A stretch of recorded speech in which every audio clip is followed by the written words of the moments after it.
ಸಂಪುಟ ವಿಸ್ತರಣೆ ಬೆನ್ನಲ್ಲೇ ಸ್ಫೋಟವಾಯಿತು ಬಂಡಾಯ. ನಿಗಿ ಅಂತ ಇದ್ದಾರೆ ಸಚಿವಾಕಾಂಕ್ಷಿಗಳು. ಶಾಸಕರ ಬೆಂಬಲಿಗರಿಂದ ರಾಜೀನಾಮೆ. ಸಚಿವ ಸ್ಥಾನ ಕೈತಪ್ಪಿದ್ದಕ್ಕೆ ಶಾಸಕರ ಆಕ್ರೋಶ. ಸುಬ್ಬಾರೆಡ್ಡಿ ಬೆಂಬಲಿಗರಿಂದ ಬೆಂಕಿ ಹಚ್ಚಿ ರೋಷಾವೇಶ. ಚಿಕ್ಕಬಳ್ಳಾಪುರದ 3 ತಾಲೂಕುಗಳು ಸ್ತಬ್ಧ. ಅತೃಪ್ತ ಶಾಸಕರ ಬೇಗೆ ತಣಿಸಲು ಕಾಂಗ್ರೆಸ್ ತಂತ್ರ. ಎಂಎಲ್ಎಗಳ ಮನವೊಲಿಕೆಗೆ ಸಚಿವರ ತಂಡ. ಪರಂ ಚಲುವರಾಯಸ್ವಾಮಿ ಕಸರತ್ತು. ಸಿಎಂ ಭಾಷಣದ ವೇಳೆ ಡಿ ಬಾಸ್ ಪರ ಘೋಷಣೆ. ಕಾನೂನು ವಿಚಾರದಲ್ಲಿ ಒತ್ತಡ ತರಬೇಡಿ. ದರ್ಶನ್ ಫ್ಯಾನ್ಸ್ಗೆ ಡಿಕೆಶಿ ಕಿವಿ ಮಾತು.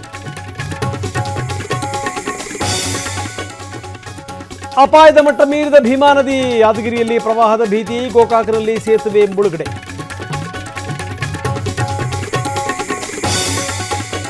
ಆನೇಕಲ್ನಲ್ಲಿ ಮಳೆಗೆ ಕುಸಿದ ಶಾಲೆ ಗೋಡೆ. ಬೆಂಗಳೂರಿನಲ್ಲಿ ಇಂದು ವರುಣಾರ್ಭಟ ಸಾಧ್ಯತೆ. ಹಾವೇರಿಯಲ್ಲಿ ಮೈದುಂಬಿದ 4 ನದಿಗಳು.